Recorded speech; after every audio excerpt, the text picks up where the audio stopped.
멋있죠? 풀스크린으로 이게 이런 그림이 딱 뜨는 겁니다. 중간에 윌리엄스가 센터를 차지하고 있죠. 센터를 차지하고 있는데 이제 그 뒤로 페라리 강점기, 레드불 강점기, 메르세데스 강점기 이런 것들이 아마 눈에 들어오신다면 정상입니다. 그리고 맥라렌이 얼마나 힘든 시간을 잘 이겨냈는가를 또 F1 공식 이미지에서 이렇게 뽑아냈습니다. 2023 사우디아라비아 그랑프리를 끝냈을 때 무려 개막전도 아니죠. 2라운드. 개막전이야 무슨 운이 나빠서 그렇다 치고 맥라렌은 0포인트에 무려 꼴찌였죠. 자, 이게 2시즌, 풀로 2시즌도 안 된 거예요. 이 팀은 2024 시즌에 챔피언이 됐습니다. 이건 정말 F1 역사를 통틀어도 흔치 않은 일이에요. 이거 엄청난 일을 해냈습니다. 맥라렌 열심히 했어요. 축하합니다.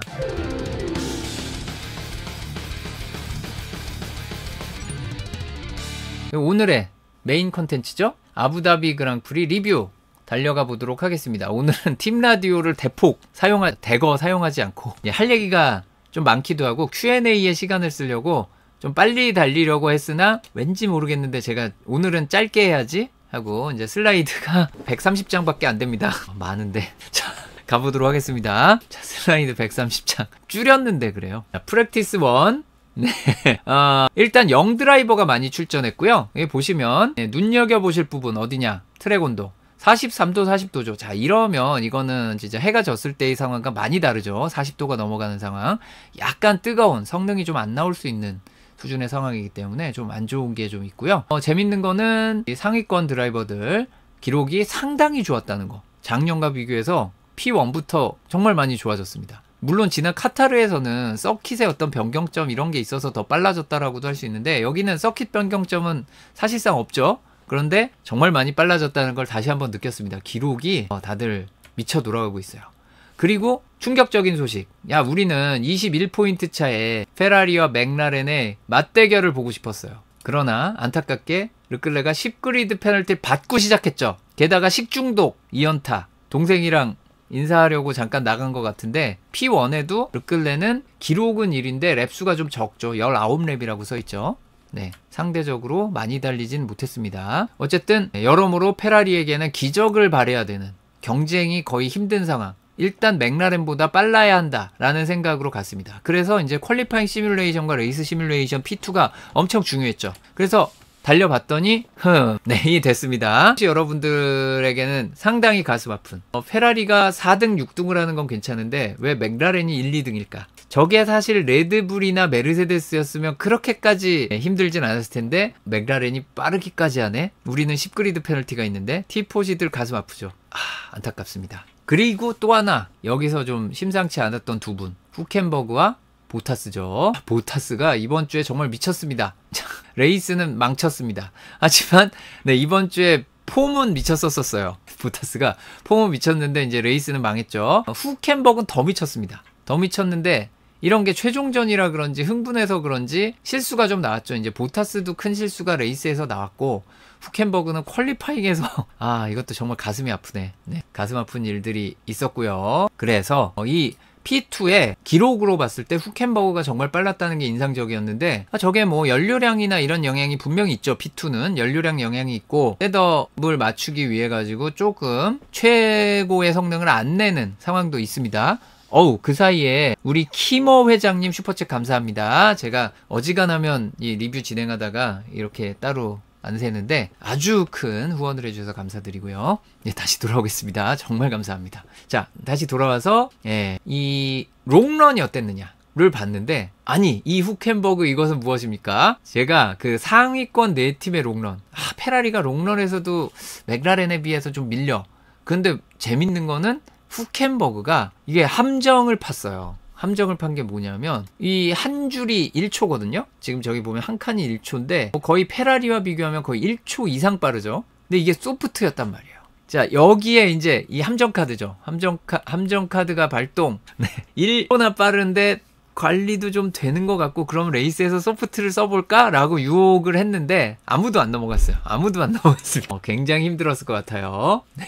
엄청난 함정 카드를 썼어요. 이렇게 하고 이 기록을 보고도 하스는 소프트를 쓰지 않았습니다. 데이터를 보니 성능 저하가 컸다는 거죠. 이 기록은 자체는 어떤 식으로든 버텼는데 기록에 나타난 성능 저하를 숨길 수 없었다.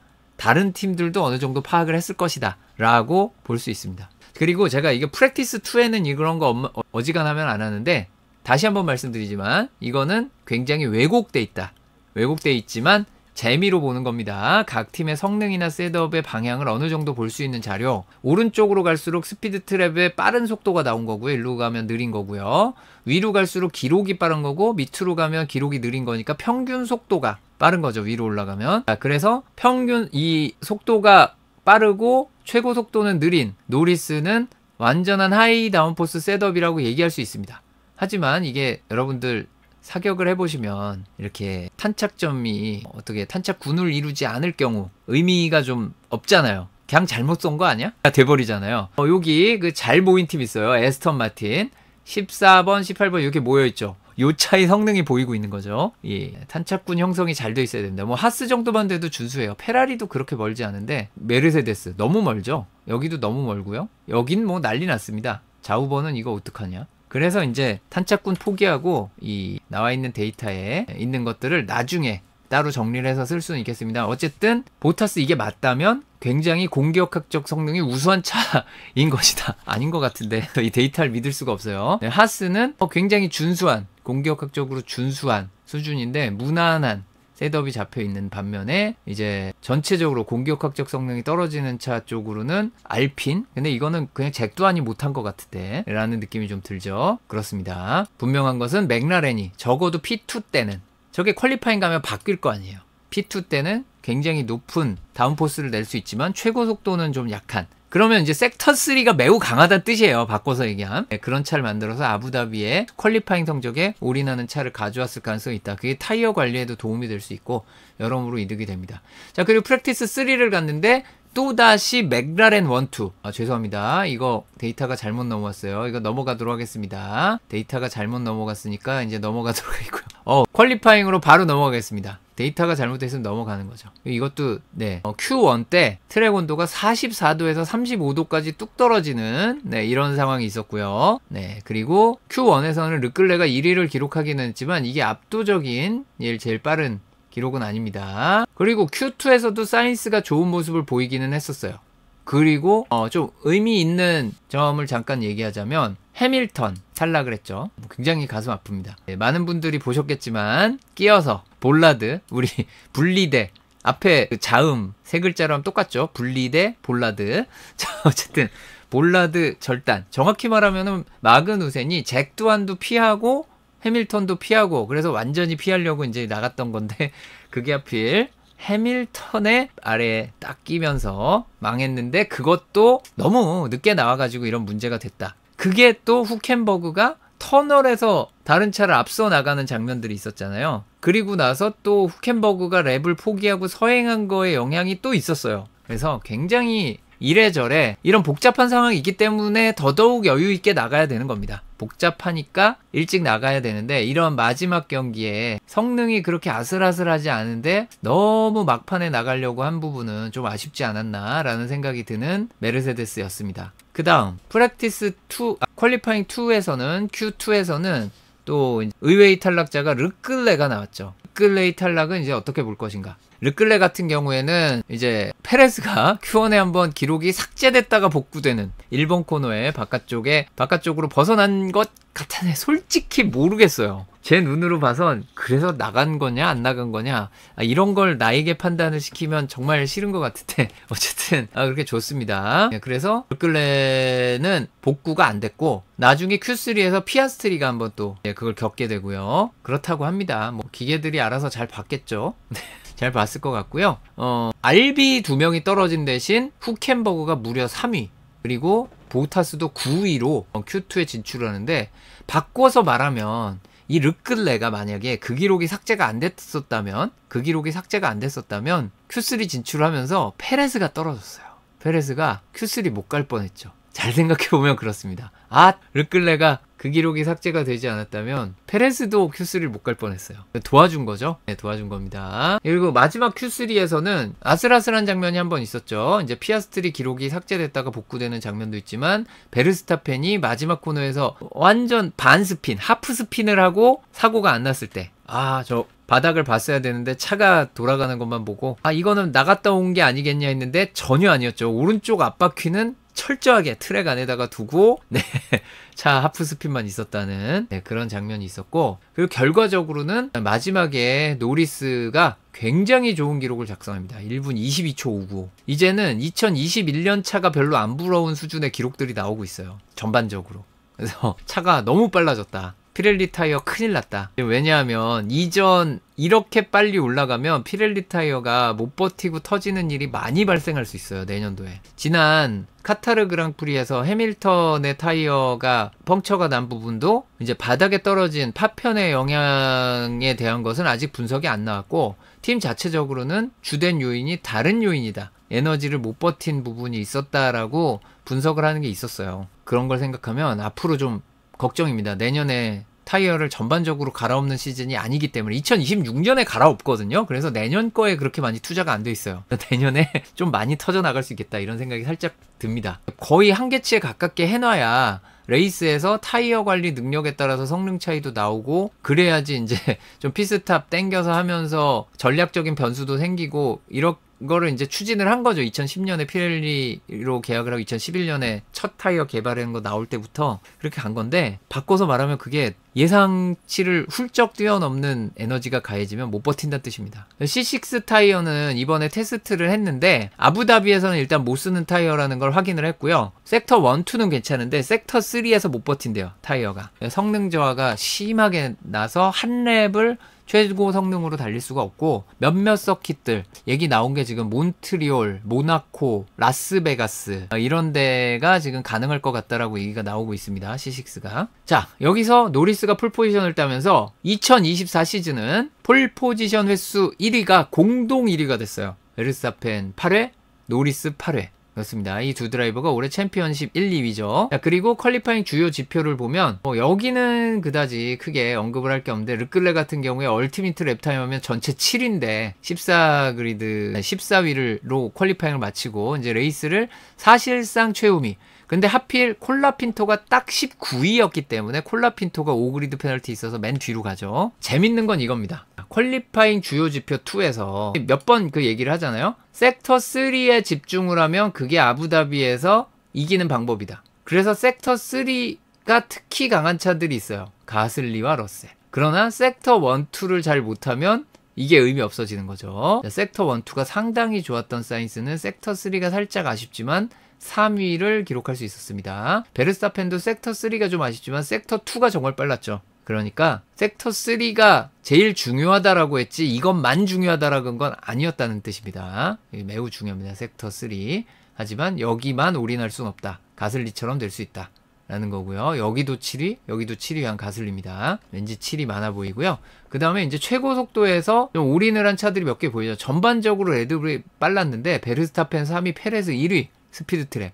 이거는 셋업 투 셋업이지만 그렇게까지 완전 로우 드래그 셋업은 아닌데, 다시 한번 오랜만에 DRS 효율의 장점. 그러니까 DRS를 닫았을 때와 열었을 때 속도 차이가 제일 큰 팀이 레드불이잖아요. 그러다 보니까 닫았을 때는 1등이 아닐 수도 있어요. 그러나 열었을 때는 1등입니다. 레드불이. 그리고 재밌는 거. 콜라핀토 2위, 해밀턴 5위, 저우관유 6위. 의외의 순위가 좀 있어요. 자우버가 저우관유도 6위, 보타스도 7위를 차지할 정도로 최고 속도에 좀 투자를 했어요. 자, 그래서 이제 퀄리파잉 주요 지표를 보면 이 팀은 스피드 트랙 기록이 매우 안 좋은 대신 섹터 3와 섹터 1, 섹터 1 고속 코너 많죠. 그러면은 역시 또 맥라렌의 뛰어난 공격학적 성능이 맹위를 떨치고, 그래서 1, 2위를 섹터 1, 섹터 3에서 맥라렌이 독점을 합니다. 이게 아부다비는 표준 서킷이에요. 굉장한 그 틸케드롬이라고 욕을 먹는다는 소리는 굉장히 딱 중간에 가 있다는 뜻입니다. 중간에 있는 게 극단적인 왼쪽, 극단적인 오른쪽, 극단적인 위쪽, 아래쪽에서 다 잘 된다는 뜻은 아니지만 그래도 잘 될 가능성이 높죠. 그래서 아부다비의 잘한 차가 다음 시즌에 초중반에 굉장히 유리해질 수 있다는 얘기가 그래서 나오는 겁니다. 이게 이어지는 경우. 특히 올해와 내년은 최근 들어서 가장 규정 변화 없이 넘어가는 시즌입니다. 기술적으로. 거의 변화가 없이 넘어가요. 그러다 보니까 맥라렌은 이 아부다비에서 강했다는 게 굉장히 보람찬 내용이 되겠습니다. 특히 섹터 1, 3에서 강한 거예요. 섹터 2야 뭐 그냥 소위 말하는 직발 아닙니까? 직발. 네, F1에서 가끔 긁히는 단어기도 하지만 직발과 찻발. 굉장히 긁히는 단어들인데 뭐 틀린 말 아니에요. 틀린 말 아닙니다. 그거는 그렇게 중요하지 않다. 그렇다고 뭐 섹터2가 엄청나게 느렸던 건 아닙니다. 자, 다음은 페라리인데요. 페라리는 접근이 좀 달랐죠. 스피드 트랩에서 엄청 빨랐냐 하면 그건 아닙니다. 하지만 이제 섹터 1에 강했고요. 전반적인 공격학적 성능의 균형은 맞춘 거예요. 약간 평소 강했던 저속 코너에 그렇게 강하지는 않은 느낌이 없지 않아 있었고요. 요즘 페라리의 개발 방향이 고속 코너에 강한 차를 먼저 만드는 거죠. 잘 기억하시는 분들이 계실지 모르겠는데 2022 시즌, 특히 2023 시즌 작년 오스트리아 그랑프리 이후에 맥라렌이 갑자기 좋아졌잖아요. 그 전까지 맥라렌의 뭐 장점이 없는 차였지만 뭐 여러모로 문제가 많았지만 그때 특히 강해진 게 고속 코너 성능이 강해집니다. 그때. 기억나실 거예요. 제가 주간 리뷰에서 그 얘기 엄청 했거든요. 고속 코너 성능이 엄청나게 강해졌다고 맥라렌이. 그게 시작이에요. F1에서는. 그래서 고속 코너 쪽에 강하게 하는 거를 최근 업그레이드가 계속 그걸 투자를 하고 있어, 페라리가. 그래서 맥라렌과의 고속 코너 성능 차이를 많이 줄여놓은 상태입니다, 지금. 하지만 지금은 셋업을 양쪽 다 두 마리 토끼를 다 잡는 셋업을 아직 잡기는 힘든 상황이라 내년에 모든 업그레이드가 완료된 진짜 신차가 나오면 좀 보겠습니다. 어쨌든 맥라렌과 가장 근접했다, 페라리가. 그 다음은 하스입니다. 마그누센이 좀 일찍 떨어져서 저거는 좀 대표성이 없는 데이터긴 한데 후켄버그 기준으로 보면 스피드 트랩 전체 4위, 섹터2 1위, 이게 힘입니다. 마그누센도 섹터 1, 2, 3 중에 섹터2가 강하죠. 근데 스피드 트랩은 그렇게 빠르지 않았어요. 자, 요거는 그래, 이 서킷쯤 왔으면, 아부다비쯤 왔으면 우리가 아무리 나아졌다 그래도 송충이는 솔잎을 먹어야 된다. 우리는 역시 로우드래그 차지. 그래서 한 1년 전쯤으로 돌아가면, 그렇죠, 하스는 직발 말고는 믿을 게 없는 그런 시절이 있었죠. 물론 요즘 하스는 많이 좋아졌습니다. 타이어 관리도 잘 되고 저속 코너, 고속 코너가 완전 쓰레기도 아니고요. 하지만 자신들의 장점을 잘 살리는 셋업으로 갔고요. 자, 탑스피드의 레드불로 돌아온 거죠. 어떻게 보면 이게 또 여기도 표준 서킷이라 돌아온 거기도 해요.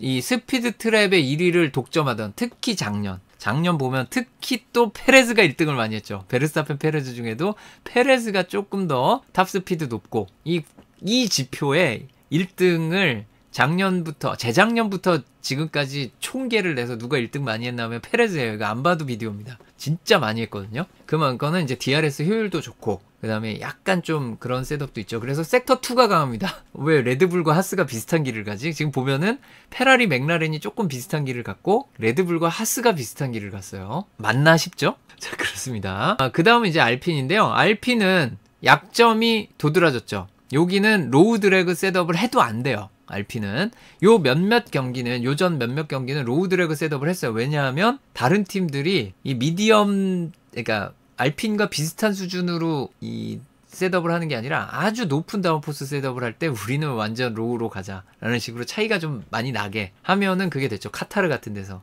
그러나 이 표준적인 서킷에서는 그런 게 안 통하거든요. 그래서 탑스피드 쥐약 19위와 18위. 와, 가슴이 아프죠. 부실한 르노 엔진과 높은 드래그라는 환상의 조합을 가지고 있는 알핀입니다. 차의 바디워크 자체가 높은 드래그, 많은 다운포스를 만들 수 있지만 많은 공기 저항을 일으키는 데다 엔진은 약해. 환상의 쌍두마차를 가지고 있기 때문에 환상의 콤비? 뭐랄까요? 가슴이 웅장해지는, 그러니까 요게 이렇게 나올 수밖에 없고, 섹터2가 그래도 가슬리는 잘한 편인데 잭 또한 17위 준수했잖아요. 섹터2 20위. 여기야말로 아무리 데뷔전이라고 해도 크게 손해보지 않을 섹터2에서 꼴찌예요. 그렇죠. 비 올 때나 온도 낮을 때 아주 극단적인 로우 하이 다운포스 서킷에서는 쓸만한 점이 있다는 거를 잘 보여준 알핀이었습니다. 다음은 메르세데스 같은 경우에는 또 이제 두 드라이버가 셋업을 서로 다른 게 한 게 아닌가라는 생각이 들기도 하지만, 루이스 해밀턴의 지표는 좀 무시해야 되고, Q1 탈락인데 스피드 트랩의 기록이 높은 것도 이게 어쩔 수 없는 상황에서 트래픽이 있는데 플라잉 랩을 시작해서 톨을 받아가지고 그런 거지, 이 스피드 트랩에서 아주 좋은 차가 아니었습니다. 저건 그러니까 허수예요. 5등 허수입니다. 시속 331km. 그리고 이제 러셀의 기록을 기준으로 봐야 되는데 강점이 섹터 3에 있습니다. 그러니까 이것도 역시 페라리, 맥라렌과 비슷한 쪽으로 간 거죠. 정도를 갔습니다. 맥라렌, 페라리, 메르세데스는 정도를 갔고, 레드불은 하스와 비슷하게 갔으니까 약간 사도를 간 거죠. 사파입니다. 사파. 여기는 정파. 아부다비 셋업의 정파.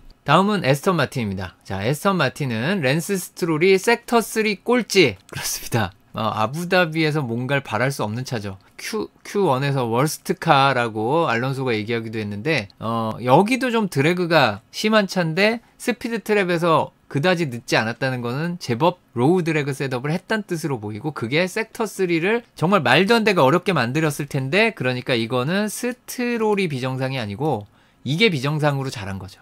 네, 아마 이거는 알론소 빨로, 알론소가 이 시가지 구간 직각 코너, 중저속 코너를 정말 잘 몰거든요.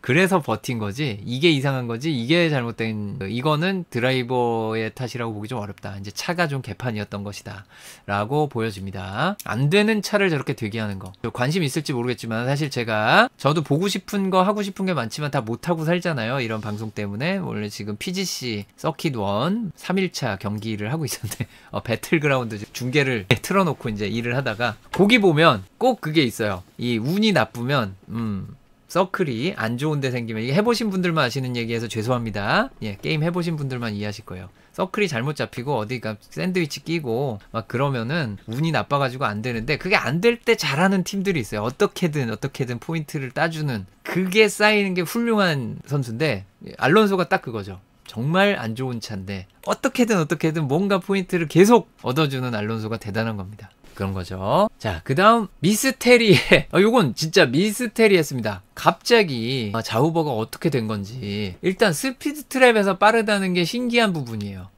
그래서 완전 로우 드래그 셋업이냐 하기에는 보타스가 섹터 3도 잘했어요. 이것도 보타스도 역시 알론소처럼 섹터 3에서 신적 능력을 발휘한 것인지, 아니면은 뭔가 도를 깨달은 것인지, 좀 미스테리가 좀 있는 자우버였습니다. 이번 그랑프리에 아주 약간의 사소한 업그레이드가 있긴 하지만 최근 업그레이드가 아주 엄청났던 게 아니거든요. 근데 셋업을 잡는 법을 몰랐다가 이제 슬슬 알게 되는 건지, 하여튼 그렇습니다. 보타스는 이제 경기 아쉽게 끝나고 나서 인터뷰를 했죠. 3년 전으로 다시 돌아간다면 자우버로 오지 않았을 것이다. 여기 와서 내 커리어는 망했다라는 뉘앙스의 말씀을 하셨는데, 틀린 말은 아니죠. 이제 나가는 마당이니까 이해합니다. 그렇죠. 참 이런 탑급 드라이버가 갈 팀이 아니었어요. 다음은 이제 아쉬운 알비. 츠노다 유키가 11위에 아주 익숙한 순위에 이름을 올렸고요. 이 팀 같은 경우에는 중도 그 자체입니다. 잘 보시면 츠노다 유키 보세요. 전체 순위 11위, 섹터 1 12위, 섹터 2 13위, 섹터 3 12위,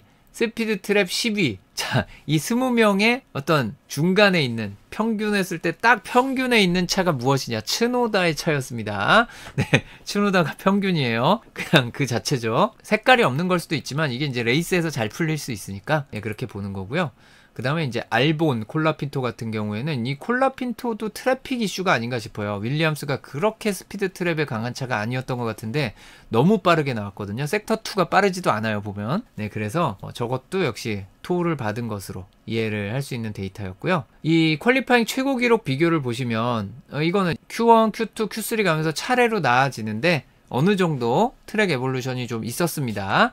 근데 나름 무난하죠. 르클레가 좀 일찍 떨어진 것과 스트롤의 전체 기록이 생각보다 많이 안 좋은 걸 빼면은 전반적으로 무난한 그래프예요. 그런데 이 서킷이 왜 섹터 3라 그러는지가 섹터 1, 2, 3의 그래프를 보면 알아요. 섹터 1을 보시면 거의 차이가 없죠. 심지어 잭 두한과 랜도 노리스 1등과 꼴등 차이도 0.2초 차이예요. 차이가 거의 안 나요, 섹터 1에서. 섹터 2는 어떨까요? 여기는 좀 차이가 날 수 있죠. 탑스피드에 올인한 팀 막 이런 것들이 있고요. 상위권과 하위권 섹터 2도 차이가 좀 납니다.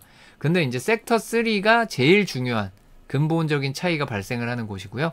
여기서는 이제 잭두한과 랜도 노리스가 0.7초 정도 차이가 납니다. 섹터 3의 영향력을 볼 수 있는 부분이고요. 스트롤은 그래, 이 차가 섹터 3에 몰기 힘든 차였다는 거를 온몸으로 보여주고 싶은, 세상에 다양한 사람들이 있으니까 그렇잖아요. 막 이게 똑같이 아프다는 얘기도 의사 선생님한테 가서 제가 많이 아픕니다 라고 말을 하는 사람과, 아프니까 이해하지만 어쨌든 계속 죽을 상을 쓰면서 비명을 지르면서 인상을 쓰면서 얘기를 하는, 꼭 안 그래도 될 것 같은데 그러는 경우가 있죠. 다양한 경우가 있습니다. 이 경우는 이제 온몸으로 차가 안 좋다라고 얘기를 하고 있습니다. 차분하게 팀 라디오로만 안 좋다고 얘기하는 알론소와 차이가 좀 있는 것 같긴 합니다. 다음 스피드 트랙 기록은 어마어마한 차이가 있는데요. 저 랜도 노리스 보이시나요? 자, 아부다비에서는 탑스피드 안 중요해요 라고 얘기하고 있죠, 노리스가. 그렇습니다. 피아스트리도 빠른 편이 아닌데, 이야, 얘는 그냥 버렸습니다. 어우, 페레스 보세요. 이 어마어마한 차이.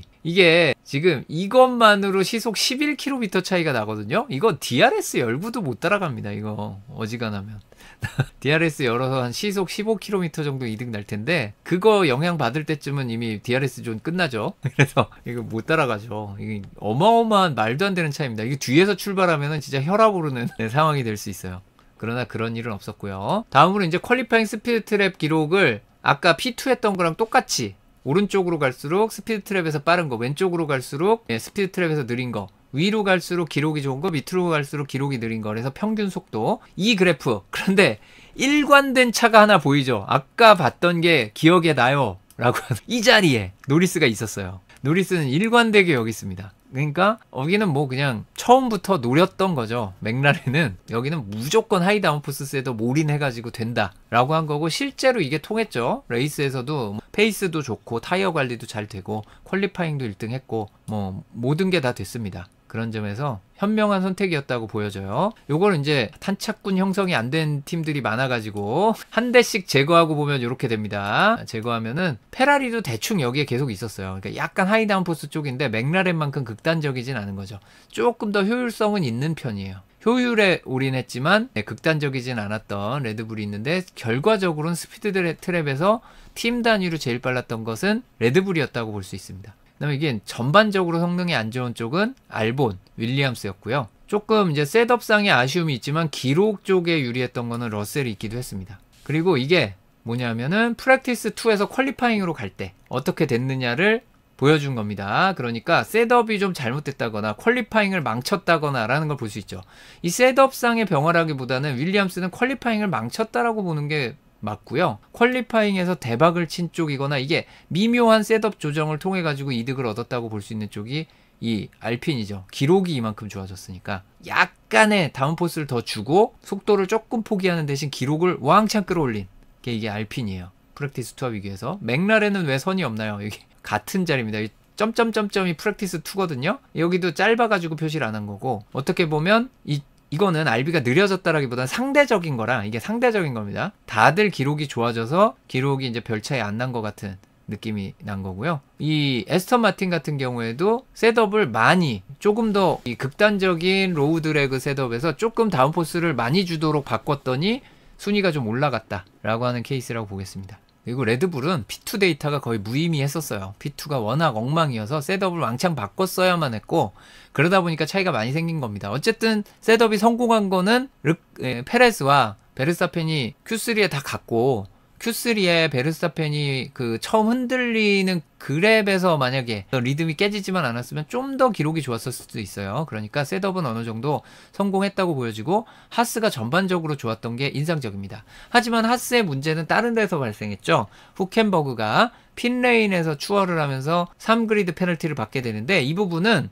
이미 F2에서 페널티가 나왔었습니다. 그걸로. 그리고 레이스 디렉터 노트에서 있었다고 제가 중계 전에도 프랙티스 때 말씀을 드렸었던가요? 하여튼 퀄리파잉에서도 잠깐 언급했던 것 같긴 한데, 거기서 추월을 하셔가지고 하지 말라는 건 안 해야 됩니다. 이게 그리고 평소에 없던 걸 써놨으면, 아부다비가 특징이 그렇다는 걸, 후켄버그 데뷔한 이래 아부다비 그랑프리는 항상 있었거든요. 그걸 감안을 해야 됩니다. 우리 스밍버드 회장님 감사합니다. 한 호흡 쉬어가는 타이밍이라 다시 오늘 많은 회장님들 정말 감사합니다. 덕분에 방송 열심히 할 수 있습니다. 자, 이제 빌드업은 좀 빠르게 넘어가 보도록 하겠습니다. 빌드업에서는 이제 P1에 안 나온 차가 많다 보니까 P2 기준으로 시작을 해보면 이런 식의, 이제 P2부터 시작을 해서 P3와 비교를 해보겠습니다. P2에서 P3는 많은 변화가 없고 오히려 느려진 차들도 있죠. 왜냐하면은 낮 시간으로 가기 때문에 P3에 손해가 많습니다. 근데 P3에서 퀄리파잉 Q1으로 갈 때는 이게 정말 잘 올라갔어야 되는데, 이 해밀턴 같은 경우에는 불운이 따르면서 P3 기록만도 못했죠. 여기 보시면 해밀턴은 P3에서 가면서 이게 느려졌어요. 이러니까 사실 떨어졌다라고 볼 수 있고요. 굉장히 안타까운 장면이었습니다. 다른 드라이버라고 꼭 좋았던 것만은 아닌데 예를 들면 노리스도 그렇게 많이 좋아진 건 아니었어요. 하지만 중요한 건 Q2, Q3 가면서 어차피 P3는 분위기가 좀 다른 세션이니까 그러려니 하고 Q2, Q3에서 올리면 되는데 이 Q2에 Q3에서 올리는 것도 일인 거죠. 특히 르클레 같은 경우 뒤로 확 가죠. 보시면 기록이 삭제되면서 뒤로 갔고 재밌는 건 마그누센도 뒤로 갑니다. 마그누센도 뒤로 가면서 탈락을 하게 됐고 이 상위권 드라이버들은 이제 Q1에서 Q2 갈 때 확실한 빌드업과 함께 기록이 쭉 올라오는데 보타스가 약간 벽에 부딪혔죠. 자우버가 잘해 보이는 건 이미 그러니까 이 Q1에서 한계였던 거예요. Q1 정도가 한계고 한계치를 일찍 찾아서 더 이상 뽑아낼 게 없었다라고도 볼 수 있고요. 어쨌든 후켄버그는 더 보여줄 게 있었죠. 그게 보타스와의 차이였습니다. 그리고 Q3로 가는데 Q3에서는 맥라렌 드라이버들만 기록이 쭉 올라갔어요.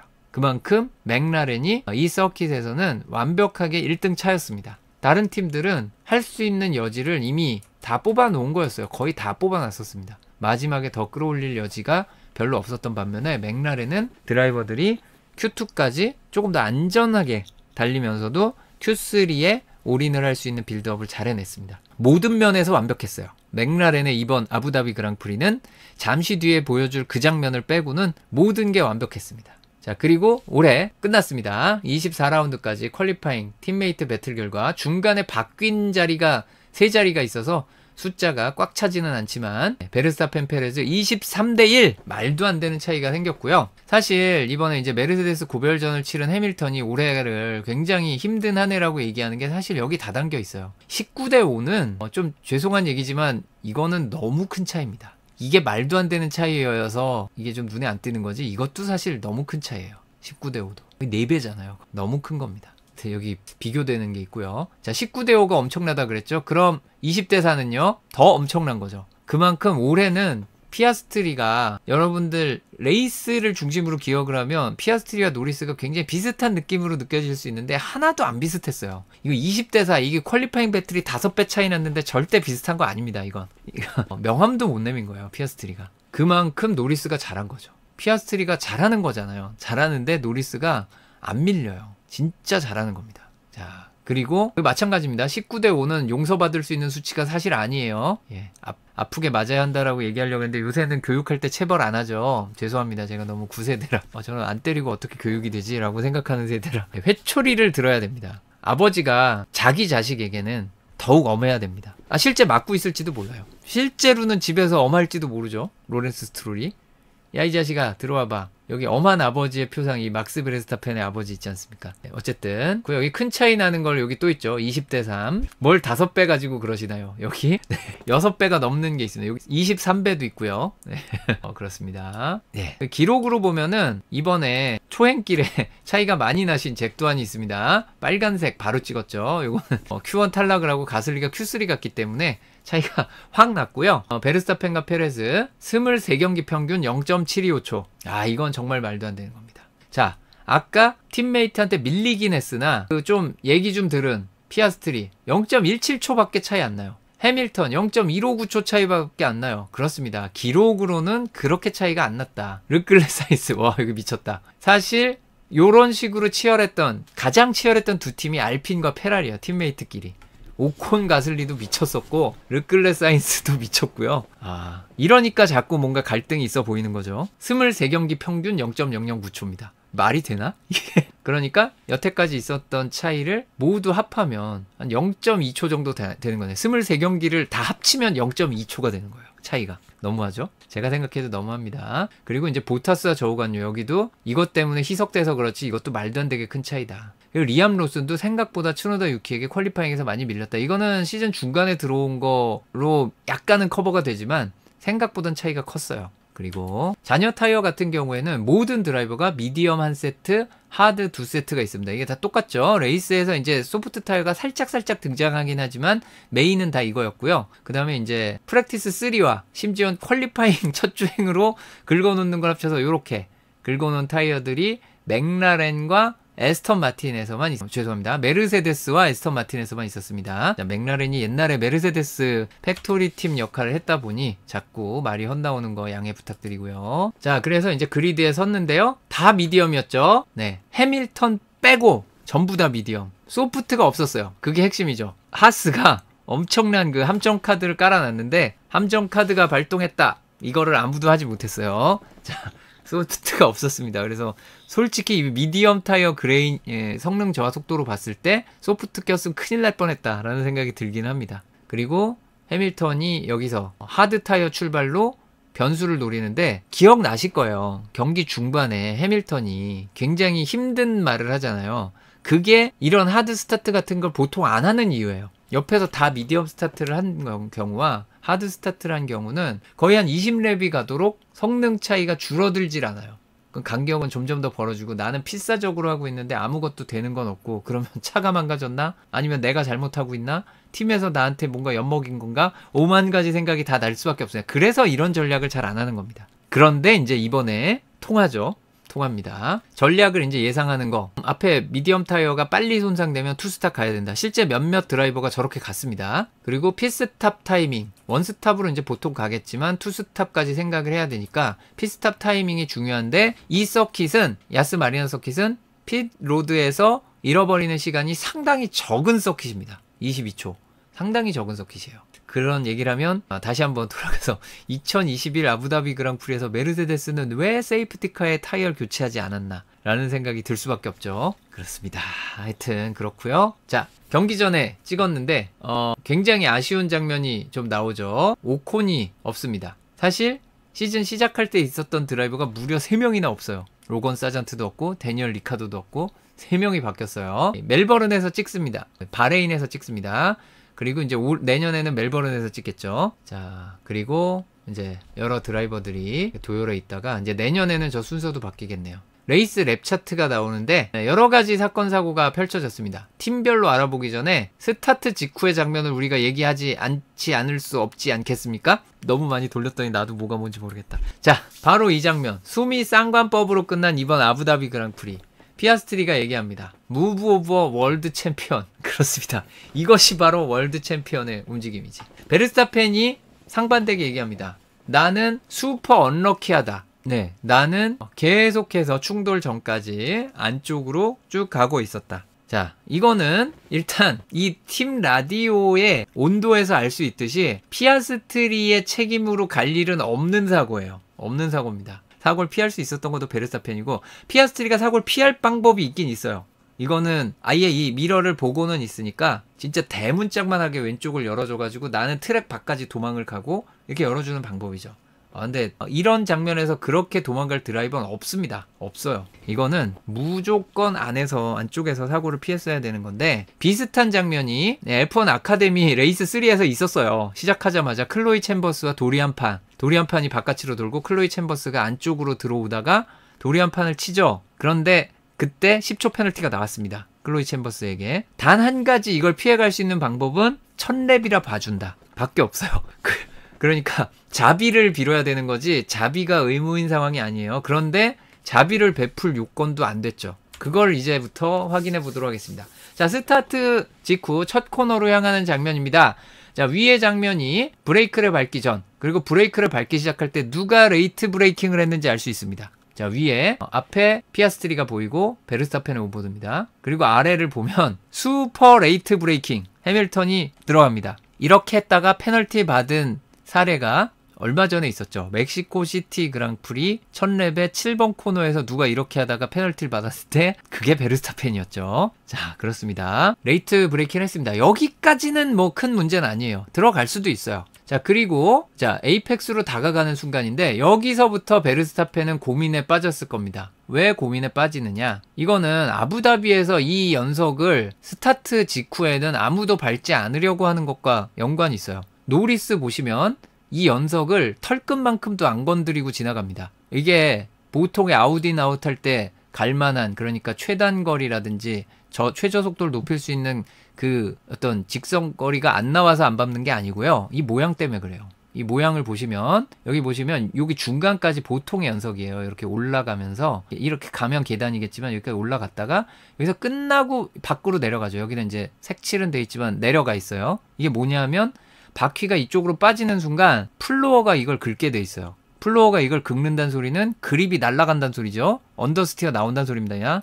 그러니까 무조건 앞으로 밀려갈 거예요. 플로어도 망치고 언더스티어 나고 사고의 지름길이죠. 자, 그래서 여기를 안 넘어가고 싶었을 거예요. 그러면 여기서 브레이크를 더 세게 밟아서 피아스트리를 보내주고 여기를 안 들어갔으면 됩니다. 근데 들어갔죠. 클로이 챔버스와 도리안판의 경우는 차가 더 작은데 더 작은 차인데 이 오른쪽 바퀴가 이 연석을 탈 정도로 밀고 들어왔어요. 도리안판이. 공간을 진짜 안 줬죠. 그것도 안쪽에 있던 클로이 챔버스한테 10초 페널티 줬습니다. 지금 베르스타펜은 이 마음씨 넓고 관대한 피아스트리 때문에 이만큼이나 남아있는 셈인 거죠. 사실은 도리안판이 그건 너무 많이 민 거고 피아스트리가 많이 관대한 건 아니고 이게 적당히 민 겁니다. 이게 어쨌든 자, 이 다음 상황 플로어 긁고 있는 거죠. 지금 100% 긁고 있습니다. 베르스타펜은. 그리고 그 다음 장면 여기 보시면 베르스타펜의 손 보세요. 저게 의미하는 바가 뭐냐면요. 대부분의 서킷에서 몇몇 서킷은 안 그렇지만 아부다비는 표준이라 그랬죠. 그러니까 특별한 스티어링 렉을 안 씁니다. 그런 곳에서 스티어링을 저만큼 돌렸다는 건 끝까지 돌린 거예요. 지금 사고를 피하기 위해서 본인도 거의 플로어 긁고 안 돌아간다는 걸 알고 있어요. 안 돌아가고 있어서 끝까지 돌리면서 필사적으로 돌리려고 했습니다. 그러니까 본인은 진짜 피하려고 노력을 했으니까 슈퍼 언럭키라고 얘기를 한 거예요.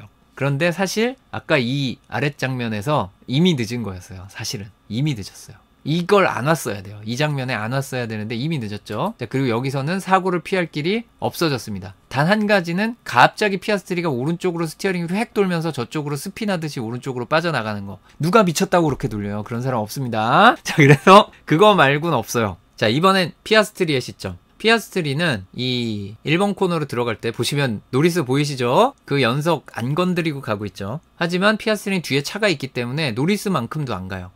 그 와중에 보시면 이게 의미하는 바가 뭘까요? 이거 거의 같은 각도로 돌아가는 코너인데 이미 이때 약간 풀어줬던 거예요. 안쪽에 공간을 주려고 살짝 풀어줬었던 겁니다. 공간이 아예 없으면 바로 부딪히니까. 그래서 살짝 열어주면서 속도 줄여라잉 하고 얘기하고 있었던 거예요. 피아스트리는. 그리고 이제 여기는 돌려야 되죠. 아니면 이걸 안 돌리면 어디로 가나요? 차가 절로 가죠. 저 멀리 나갔다 오는 겁니다. 그러면 한 5, 6위로 떨어질걸요. 뒤에 사인스가 없다면은 그리고 우리가 완주만 하면 된다 이런 생각이었다면 한 10% 정도 생각할 수도 있는 선택지긴 하는데 어지간하면 그렇게 안 가죠. 자, 그리고 이번에 일렬 직관자 사인스 등장. 두둥. 사실 사인스는 더 중요한 얘기가 하나 있긴 있었어요. 사인스는 일렬 직관했죠. 자, 아까 제가 보여드린 그 코너에 들어갈 때 이미 늦었다 되는 상황이 여기에요. 불꽃 보이시죠? 플로어 긁고 있는 거예요. 사인스가 여기서 이미 심상치 않음을 감지했을 겁니다. 이 각도는 베르스타펜이 이미 언더스티어도 나서 이거 돌릴 수가 없어요. 안 돌아갑니다. 차가 덜 돌아가요. 아무리 끝까지 꺾어도. 사인스는 보고 있습니다. 심상치 않음을 이미 느끼고 있었겠죠. 일렬 직관합니다. 자, 그리고 이 장면. 이거 아마추어 레이싱이라도 해보신 분들은 정말 보고 싶지 않은 장면이에요. 이게 사인스가 전혀 기쁘지 않습니다. 전혀 기쁘지 않아요. 피아스트리가 이렇게 되네? 페라리에게 기회가 오네 하고 기뻐하지 않습니다. 절대. 네, 이 상황은 지금 네코가 석자예요. 네코가 석자입니다. 이거 아마추어 레이싱 해보신 분들 아실 거예요. 바로 앞에 가는 두 대가 부딪혀서 둘이 더블 스핀을 하고 있어요. 큰일 납니다. 이거 이미 사인스 알고 있죠. 이거 차 한두 번 타본 거 아니니까. 자, 이 위에 그림 보세요. 여기에서 나의 선택은 그거 아시죠? 빠밤 빠빠밤. 1. 왼쪽으로 피해간다. 2. 오른쪽으로 피해간다. 벌어질 테니까 가운데로 간다. 어딥니까? 이거 정말 이 한순간의 판단이 너무 많은 걸 바꿀 수 있는데 사인스가 아주 잠깐 풀 브레이킹을 밟았다가 다시 풀 스로틀을 하면서 요게 지금 이 비트레이트 모자라가지고 깨지는 거 보세요. 이거 스크린샷 뜨는데 비트레이트가 못 따라가. 깨집니다. 그 정도로 이 찰나의 순간 사인스는 4위를 통과하는 걸 결정했습니다. 다행히 이 두 대가 갈라져 줬어요. 이거 정말 위험한 장면입니다. 다음에 오는 차들도 다 위험하지만 이 사인스는 일단 어디로 가야 할지 결정해야 되는 엄청난 중요한, 이게 0.1초도 안 될걸요? 이거 결정하는 게 내가 어떻게 해야 되냐. 속에서 A, B와 D 사이에 있는 것과 숫자 7과 9 사이에 있는 거 붙여서 쓰는 그 욕이 속에서 나왔을 거예요.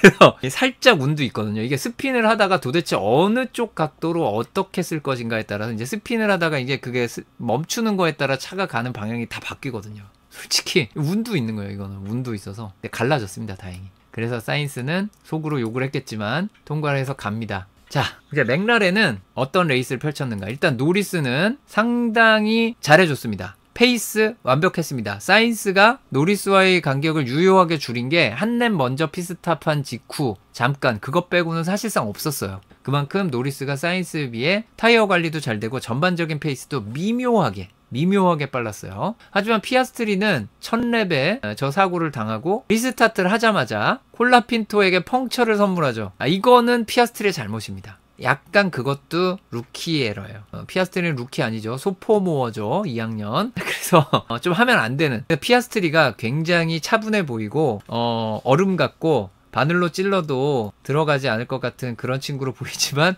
이때 마음 되게 급했구나 라는 걸 알 수 있는 장면이었습니다. 속으로는 지금 마음이 난리가 난 거예요. 지금 노리스 하나 남겨놓고 내가 지금 이 뒤에 갔는데 세이프티카 상황이 있었으니까, 버추얼 세이프티카 상황이 있었으니까 그 순위 한 번쯤 확인했을 거 아니에요. 첫 랩에 르클레가 19그리드 출발에 8위까지 올라가 있다는 소리 들었을 거 아니에요. 가슴이 콩닥콩닥 하면서 지금 어린 친구가 얼마나 힘들었겠습니까. 하지만 하면 안 되는 실수죠. 그 이후에는 피아스트리 정말 빨랐어요. 하지만 나중에 살짝 위험한 장면 하면 더 있었죠. 리타이어 한번 할 뻔했죠. 위험한 장면 하나 있었고, 물론 이 경기는 결과적으로 노리스가 잡히지 않았기 때문에 아무 일 없었는데 잡힐 수도 있었죠. 이게 이 중간에 이 애매한 타이밍에 세이프티카 한 번만 나왔으면 진짜 모르는 상황이었어요. 이 중간에 세이프티카 하나 나왔으면 나올 뻔했죠. 이게 막 로슨 마지막에 그 불나고 막 트럭에 차 세우고 뭔가 일어났잖아요. 그런 일이 일어난다니까요. 근데 세이프티카가 나올 정도는 다행히 아니었고 로슨이 정말 잘 피해줬습니다. 그건 모르는 일이죠.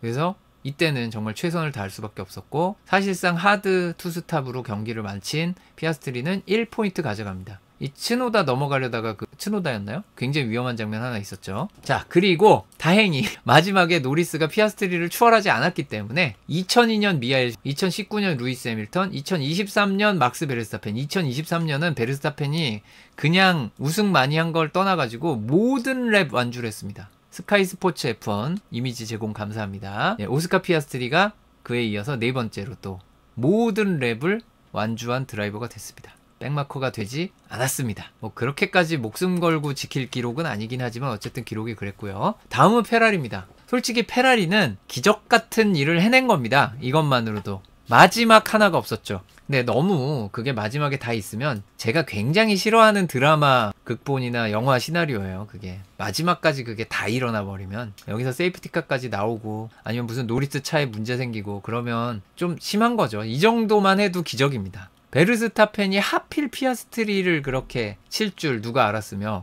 그 빈틈을 파고드는 르클레 정말 잘했거든요. 잘했는데 르클레 본인도 얘기했지만 솔직히 좀 위험했어요. 운도 따른 것도 있지만 좀 위험한 걸 진짜 리스크를 다 감수하고 다 찌르고 들어간 거예요. 르클레는. 그거는 앞에 친구 누구 하나만 잠깐 정신이 획가닥하면은 바로 리타이어 부딪히고. 너무 잘해준 겁니다. 8등. 그리고 이 쭉쭉쭉 올라간 거 보세요. 여기서 벌써 4등이잖아요. 피스탑 하기 전에. 그리고 피스탑도 일찍 하죠. 그리고 그걸로 3위까지 올라갑니다. 그래서 3위를 지켜내죠. 사인스가 차가 조금만 더 좋았으면, 타이어 관리가 조금만 더 잘 됐으면 뭔가 해볼 수 있었겠지만, 그러니까 르클레가 만약에 3위에 올라온 상태에서 이 피스탑을 하게 됐으면 얘기가 좀 달랐을 거고, 피스탑 하기 전에 세이프티카가 나왔으면 그것도 상황이 달랐을 거예요. 그러면 이 전략적으로 노리스가 위험한 상황에 놓였겠지만, 이미 F1은 그런 거잖아요. 그 전화위복, 새옹지마 항상 그렇죠. 맥라렌에게 올 큰 부르는 이제 이 피아스트리의 첫랩 사고로 액땜을 했다. 그 이상은 억가는 없었다, 맥라렌에게. 그러니까 페라리는 할 수 있는 최선을 다했지만 맥라렌, 노리스를 넘기엔 힘들었다. 입니다. 사실 이상한 일이 많이 있었던 격인데 생각보다. 네, 그렇고요. 르클레는 처음 10랩 동안 19위에서 6위까지 13계단 순위를 끌어올렸습니다. 야, 이건 작년 베르스타펜 강정기에도 보기 힘든, 2023 시즌은, 그러니까 무슨 요새 메르세데스 강정기, 레드불 강정기 이런 얘기 하는데, 레드불 강정기는 거의 끝나가는 분위기긴 하죠. 컨스트럭터 챔피언을 뺏겼으니. 어쨌든 작년은 그냥 베르스타펜 강정기였는데 그때도 보기 힘든 기록이에요. 보기 힘든이라 그랬지 없다고는 안 했습니다. 있었죠. 그렇고요. 다음은 레드불입니다. 베르스타펜은 변명의 여지가 없이 페널티 사고의 책임이 있습니다. 1000랩인데 안 봐주나요? 1000랩인데 봐준다는 거는요. 다른 차들, 앞뒤의 다른 차들, 사고에 휘말리지 않은 다른 차들이 아주 많은 영향을 주었다고 판단한다거나 아니면 그 순간에 그 전에 그 상황이 올 거라고 예상할 수 없는 정말 천재지변처럼 그렇게밖에 할 수 없는 상황으로 끌려간 거거나 본인이 레이트 브레이킹을 하는 거 말고요. 본인이 한 거잖아. 본인이 해가지고 그 위험한 자리로 본인이 들어갔잖아요. 그래서 봐줄 수 있는 여지가 사실 없었습니다. 그래서 10초 페널티를 받아야 됩니다. 이거는 정당하고 딱 맞는 페널티입니다. 이런 사고 유발에는 10초 페널티 되겠고요. 변명의 여지가 없습니다. 하지만 억울한 거는 페레스죠. 보타스와의 충돌로 바로 리타이어를 해버렸습니다. 올해 페레스의 퍼포먼스가 아쉬운 부분도 있었지만 이런 식의 억가가 솔직히 많았죠. 네, 많았던 것도 부인할 수 없습니다. 1000랩 사고도 많았고 정말 가슴 아픈 페레스가 됐습니다. 베르스타펜은 이 첫 피스탑 후에 10초 페널티를 수행했기 때문에 순위를 여기서 열심히 끌어올렸는데 10초 페널티 하니까 다시 뒤로 가죠. 이거를 다시 또 끌어올려가지고 6위를 한 게 다행입니다. 피아스트리는 거의 최하위까지 갔다 왔거든요. 그래서 끌어올리는데 문제가 좀 있었죠. 하지만 베르스타펜은 6위를 한 게 다행인 경기가 됐습니다. 어쨌든 베르스타펜의 그 드라이빙은 피아스트리의 팀 라디오가 나올만 했습니다. 베르스타펜 정도면 애초에 피했어야 하는 사고가 맞다라고 생각을 해요. 그 정도 능력 있는 드라이버면. 잘못했습니다. 잘할 땐 칭찬해야 되지만 이런 잘못했을 때는 저런 모습이 자꾸 나오면 내년엔 시즌 초반에 우승 많이 쌓고 이런 식으로 챔피언십 경쟁하는 데에도 굉장히 큰 애로사항이 발생할 수 있어요. 주변에 차들이 많을 거기 때문에. 다음은 알핀입니다. 이제 스타팅 그리드 기준으로 지금 순서가 가고 있는 겁니다. 가슬리 스타트에서 3위까지 올라가죠. 왜냐하면 피아스트리와 베르스타펜이 없어졌으니까. 3위까지 올려갔고 첫 피스탑을 좀 일찍 하게 되는데 이게 가슬리에게는 아주 힘든 장면입니다. 아까 뭐였어요? 14랩에 피스탑하면 투스탑이죠. 하드 2개 쓰는 거. 그런데 달리다 보니 아닌 것 같아요. 하고 그냥 버팁니다. 사실 이게 맞는 거였죠. 투스탑 해서 올라오는 것보다는 그냥 버티는 게 맞는 거였고 그래서 후켄버그를 버티게 됩니다. 이거는 이따가 후켄버그 얘기할 때 제가 또 언급을 할 일이 있을 거예요. 이렇게 버틸 수밖에 없는 상황이 된 거죠. 자, 그리고 잭 두한 같은 경우에는 21랩, 35랩을 달렸는데 이거 가지고 말이 좀 있었어요. 35랩 솔직히 자기 그 피처 레이스에서 피스탑 한 번 하고 달리는 거리인데 이걸 타이어 하나로 한 방에 간다고 쇼? 잭 두한이 어이가 없었다는 얘기를 하면서 이게 꿈인가 했었다는 인터뷰를 막 해요. 잭 두한이 F1의 레이스 시뮬레이션 형식으로 타이어가 한 9랩 10랩 달리면서 얼마나 성능 저하되는 걸 본 거지 진짜 레이스끼리 레이스 시뮬레이션을 안 해봤잖아요.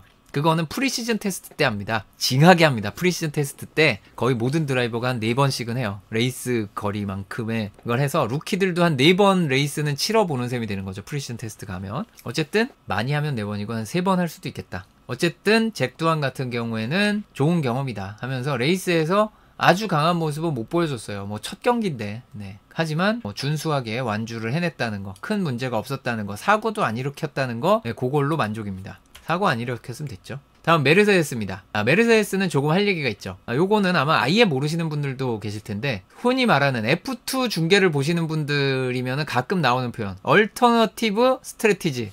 그러니까 그 누구나 가는 정파의 전략이 있어요. 그게 뭐냐면은 러셀처럼 미디엄으로 스타트해서 하드로 끝나는 거죠. 그런데 얼터너티브 스트래티지는 무엇이냐? 남들이 다 이렇게 할 때 거꾸로 가는 거. 해밀턴 같은 이게 얼터너티브 스트래티지입니다. 자, 요런 대안 전략, 반대의 전략을 해밀턴이 썼는데 초반에 굉장히 힘들어 했잖아요. 그때 격려의 목소리가 들려옵니다. 격려의 목소리가 들려오는데 나 안 될 것 같다라고 하니까 우리 토토가 너 할 수 있다. 그리고 요 34랩에 피스탑을 할 때쯤 요때 요 직후로 제가 기억을 하는데 중계는 안 났어요. 중계는 안 나오고 제가 이거 집에 와서 다시 찾아봤습니다. 요때 이제 그게 나오죠. 그 파워유닛 모드 바꾸고 스트랩 5 바꾼 다음에 이 채머 타임을 보노가 날려주죠. 네, 찾아보시면 이 마지막 장면에 편집해서 돌아다니는 영상이 있을 텐데 요때 했습니다. 제가 이거 풀로 돌려봤기 때문에 팀 라디오를 그때 했어요. 네. 그걸 마지막에 러셀이랑 배틀하는 거에 이렇게 편집을 해가지고 감동적이지만 사기죠. 그거 넷플릭스 본능에 질주하는 짓을 해가지고 누가 쇼츠에다가 막 올리고 그러더라고요. 그러면 안 됩니다. 감동적이지만 그건 사기예요. 어쨌든 요때 하는 게 맞죠. 이거를 해머타임 하란 소린데 지금 그래서 이 미디엄 스틴트에 따라가기 시작합니다. 보면은 이 앞에 둘이 더 있고 2명이 있고 그걸 추월해 가서 포디엄까지 갈 수 있다는 얘기를 했었잖아요. 그거는 이제 요 앞에 한 거예요. 요 앞에 한 건데 어쨌든 이 포디엄까지 갈 수 있다는 얘기했는데 거의 포디엄 근처까지 간 거잖아요. 이 해머타임이 감동적인데 길죠. 유튜브 쇼츠에 중독되신 분들은 받아들일 수 없는 길이에요. 24랩 동안 달리는 건. 그래서 이해는 합니다만 네, 그렇다고 그걸 거기다 넣으면 안 됩니다. 근데 사실 아시는 분들은 이게 더 멋있는 거예요. 24랩 동안의 이 주행이 해밀턴이 진짜 이 하드 이거는 고생한 거예요. 이 고생을 했기 때문에 이제 나중에 이 주택 부금 넣었던 거 다 찾아가지고 내 아파트 사가지고 이제 떵떵거리고 살기 시작하는 그 해머 타임이거든요. 여기에서 이제 인생이 빛나기 시작하는 거죠. 이때까지 고등학교 3학년 때까지 그냥 공부만 죽어라 하다가 대학 가가지고 알바만 죽어라 하다가 직장 가가지고 막 빚져가지고 그거 갚느라 개고생하다가 이제 집 사고 인생이 꽃피는 그 해머 타임 그 느낌이잖아요. 이게 길어야지. 그렇습니다. 24랩 동안 멋있었습니다. 그리고 마지막에 꼭 얘기가 나오는 게 뭐가 있냐면 우리나라는 그 얘기 잘 안 하죠. 러셀이 일부러 보내준 것이다 라는 주장이 있습니다. 진짜 감동의 찬물을 끼얹기 위해서 매우 큰 노력을 하셨는데 러셀은 물론 그런 팀 명령을 받았죠. 클린하게 해라 배틀을. 그래서 러셀이 of course 합니다. 당연하지. 이걸 지금 저 차를 보내버리게 막 이렇게 그쪽으로 아까 베르스타펜이 피아스트리 쪽으로 가듯이 그렇게 몰 리는 없죠. 바보가 아닌 이상. 네, 그렇습니다. 그래서 제가 가져왔습니다. 러셀은 과연 대충 했는가? 를 위해서 온보드 이게 마지막 랩 보여주다 말다 했던 그 장면이죠. 조그만 화면으로도 좀 나오고 했던. 자, 이게 6번 7번 코너를 빠져나오는 장면입니다. 첫 DRS 좀 끝나고 두 번째 DRS 좀 들어가기 전에 러셀의 자리 보세요. 지금 타이어가 힘들어가지고 헉헉대는 상황이에요. 연석을 얼마나 밟고 달리고 있나 보세요. 자, 따라오시면 보내드리겠습니다를 위해서 가속을 천천히 하려는 차의 라인이 1도 아니죠. 지금 러셀은 이악 물고 최선을 다해서 가고 있습니다. 자, 여기에서 추월 시도하시는 해밀턴 형님을 위해서 제가 안쪽을 활짝 열어드리겠습니다라는 생각이 1도 없죠. 러셀이 불꽃을 튀기면서 낼 수 있는 최고 속도를 내고 있어요. 지금 안쪽을 이거 뭐예요? 가슬리가 그 블로킹 잘한다고 제가 칭찬했던 사실 스트롤이 너무 못해서 어이가 없었던 그 추월 방어 라인을 타려고 하는 겁니다. 이악 물고 막고 있었어요. 러셀은. 자, 해밀턴이 하지만 이 타이어의 성능 우위, 타이어 수명 자체도 이게 지금 젊고요. 랩 타임이 말도 안 되게 빠르긴 했어요. 그래서 솔직히 못 막는 건 맞는데 러셀은 끝까지 합니다. 그래서 들어가서 바로 추월이 됐냐? 아니죠. 자, 브레이킹 들어갔는데 못 들어갔어요. 해밀턴이. 여기서가 문제죠. 자, 여기서 러셀이 타이어가 좀 더 남아 있었다면 좀 더 밖으로 도는 라인을 갈 수도 있었겠지만 지금 여기서 안 돌리면 안 돌죠. 타이어가 많이 죽었기 때문에. 그래서 돌립니다. 요것 때문에 봐줬다라고 생각하는 사람들이 사실 있어요. 근데 타이어가 못 버티면 못 돌리는 거는 맞고 해밀턴이 이걸 붙여서 돌아 나옵니다. 그래서 9번 코너를 돌면서 추월을 하는데 요거는 제가 여기다가 담을 수는 없었지만 여기에서 러셀이 위험한 장면이 사실 하나 있었어요. 이게 차가 안 도는 상황을 억지로 돌리고 있는 상황이라는 거 실제 차 타보신 분들은 많이 느끼시지만 안 도는 상황을 억지로 돌리고 있으면 중간에 오버스티어 날 경우가 꽤 있죠. 리어가 살짝 흘러가지고 오버스티어 확 나는 거 그냥 순간 보정하는 게 하나 있어요. 러셀이. 그때 치고 나온 거예요. 해밀턴이 바깥쪽으로. 그거 잘못했으면 부딪혔죠. 저 큰일 날 뻔했어요. 어쨌든 그만큼 타이어 상태가 안 좋았던 겁니다. 러셀이. 그런데 그걸 최대한 버텼고 아주 잠깐이에요. 아주 큰 건 아니지만 아주 미묘한 그게 있었어요. 리어 그립이 좀 날아간 상황이 있었고 가속은 계속 하는 중이었습니다. 러셀은 절대 속도를 늦추지 않았어요. 그 상황에서. 그런데 이제 해밀턴이 이걸 뚫고 나와서 앞서갔고 그런 눈으로 보는 거 못 믿겠다 그러시는 분들을 위해 자, 이게 이제 마지막 랩에서 4랩 전 두 드라이버의 그 섹터 타임 비교하는 걸 가져온 거예요. 이게 숫자가 좀 잘 안 보이실 수도 있는데 안타깝지만 어쩔 수 없고요. 보시면 이제 17초, 이게 38초 4 정도의 37초 4 정도의 기록이 나고 그거를 러셀이 미묘하게 땡기면서 그 다음 랩에 가요. 그런데 이제 해밀턴은 훨씬 빠르기 때문에 각 섹터에서 다 추격을 해오고요. 섹터 3에서 차이 많이 나고요. 요게 옐로우 플렉도 있었던 로슨 차 세우고 그랬던 그 장면입니다. 그래서 이제 섹터 2가 조금 느리기는 하지만 러셀은 이 랩에도 모든 섹터 타임이 이전과 큰 차이가 없어요. 바꿔서 말하면 뭐다? 형님 따라오세요 하고 천천히 달린 게 없다는 소리입니다. 계속 그 페이스대로 달린 거예요. 옐로우 플렉 때문에 느려진 건 있어도. 그리고 마지막에도 여기 보세요. 섹터 2 무슨 색인가요? 이게 마지막 램입니다. 죄송합니다. 이거는 해밀턴이죠. 해밀턴이 37초인데 밑에 이제 추격을 당하지만 요때의 이 섹터 타임은 해밀턴도 느려졌지만 러셀도 자신의 베스트 타임에 굉장히 근접하는 걸 기록을 했어요. 근데 이제 해밀턴이 여기서 엄청난 속도를 냈기 때문에 추격이 된 거죠. 여기서는 추월하자마자 보라색 찍습니다. 러셀이 막을 수 없는 것들이 있었고 여기 자리가 바뀐 겁니다. 해밀턴 러셀이. 어쨌든 해밀턴과 러셀 비교했을 때 러셀은 모든 섹터에서 최선을 다하고 있었다. 늦춰준 게 없다 라는 거였습니다. 별로 중요한 얘기가 아닐 수 있지만 하도 해괴한 얘기들이 해외에 돌아다니다 보니 혹시 우리나라에도 보신 분이 계실까봐 언급을 해봤고요. 다음은 하스입니다. 정말 운이 없는 사나이 마그누센에 대해서 이야기를 하지 않을 수 없고요. 먼저 후켄버그 얘기를 하자면 후켄버그는 가슬리와의 싸움이잖아요. 가슬리의 앞이냐 뒤냐 이게 지금 문제입니다. 그래서 13랩에 언더컷 시도를 한 거예요. 가슬리 앞으로 가기 위한. 13랩쯤에 하는 게 의미가 있죠. 지금 하스는 포인트가 뒤져 있기 때문에 극단적인 수를 써야 되는 거예요. 그러면 투스탑을 생각하고 들어가는 타이밍에 피스탑을 해버린 거예요. 원스탑 계획을 잡고 있었으면 알피는 가슬리의 전략을 수정해야 되죠. 수정을 하든가. 근데 어쨌든 가슬리가 따라옵니다. 그리고 중간에 원스탑이 어려울 것 같아요 하고 슬픈 이야기가 포함된 팀 라디오가 갔죠. 여기는 두 가지 의미가 있을 수 있죠. 진짜 힘들었다. 힘들 것 같다라고 생각했고 안 될 거라고 봤다.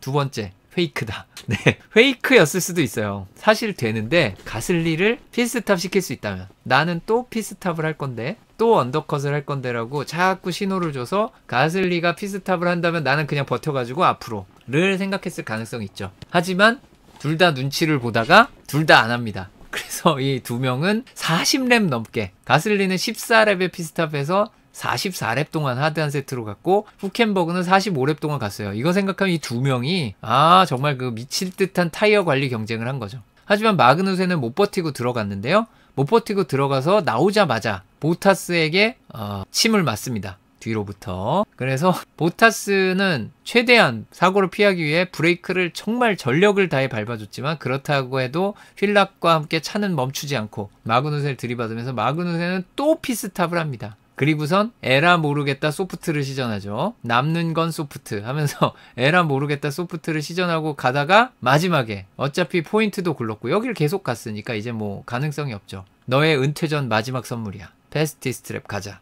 갔죠.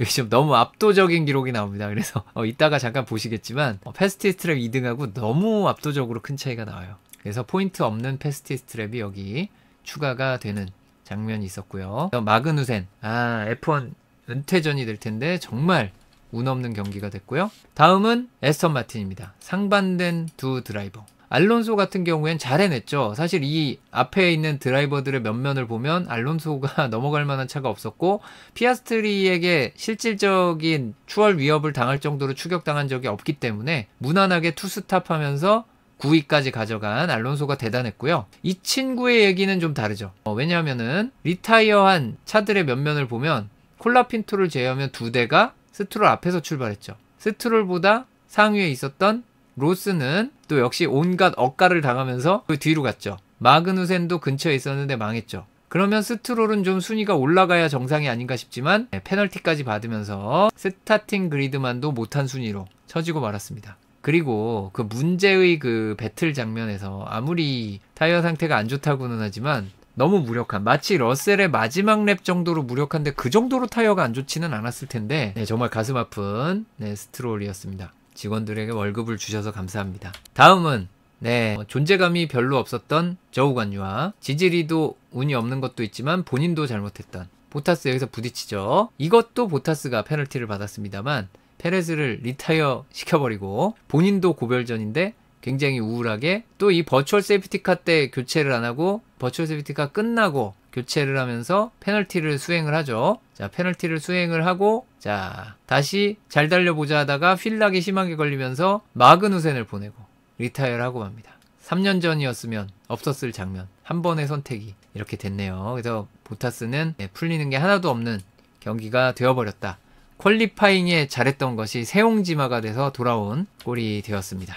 자, 다음은 이제 RB가 되겠는데요. 11 그리드에서 출발한 츠노다. 나쁘지 않았죠. 하지만 자, 여기서 이제 뒤로 심하게 처지게 되고, 요거 로스입니다. 죄송합니다. 로슨입니다. 로슨. 자, 로슨 12 그리드에서 출발해서 올라가죠. 올라가서 순위를 많이 끌어올립니다. 로스는 이제 스타트의 이득을 본, 뭐 이거는 앞에 다른 드라이버들 스트롤 같은 경우도 마찬가지고 알론소도 마찬가지고 이득을 본 걸 끌고 가는 경우가 생각보다 없는데, 이제 로스는 끌고 갈 여지가 있었죠. 필스탑하고 어디로 들어왔어요? 여기로 들어왔습니다. 여기에요. 이거 아닙니다. 일로 들어왔어요.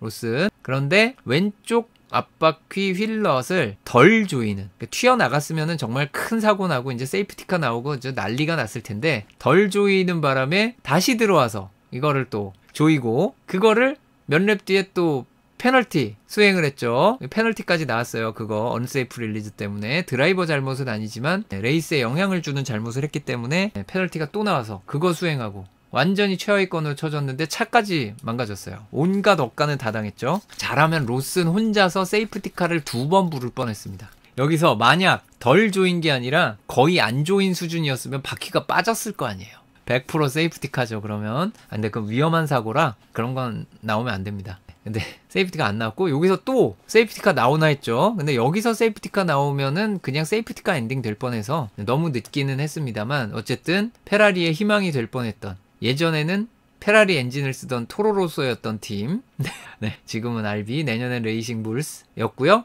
츠노다는 반대죠. 스타트에서 자리를 엄청나게 많이 잃었는데 열심히 자신의 노력으로 순위를 끌어올리고 정상적인 피스탑을 통해서 순위를 많이 끌어올렸지만, 후반에는 피아스트리라든가 몇몇 드라이버들에게 버티지 못하고 자리를 다 내주고 결국 12위로 레이스를 마감하게 됐습니다. RB에게도 좀 아쉬운 결과가 됐고요. RB도 시즌 중간에 업그레이드의 어떤 포텐셜을 한번 잃고 나서 많이 힘들어졌고, 콜라핀토 최종전까지 많이 우울했습니다. 최종전 사진을 찍는 모습 자체가 이미 그다지 행복해 보이지 않았는데, 피아스트리에게 저격을 당할 줄은 몰랐죠.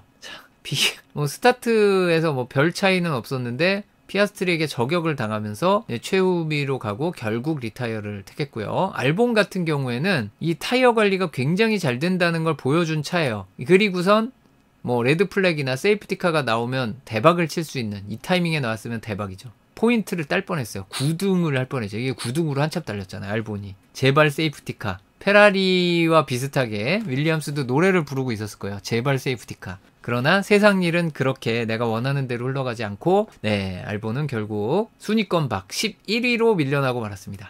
한 자리. 굉장히 안타깝게 됐고요. 레이스 결과는 그래서 이렇게 나왔습니다. 트랙 온도가 30도에서 27도. 조금 낮은 편이었죠. 그리고 무시무시한 숫자가 몇 개 보입니다. 16?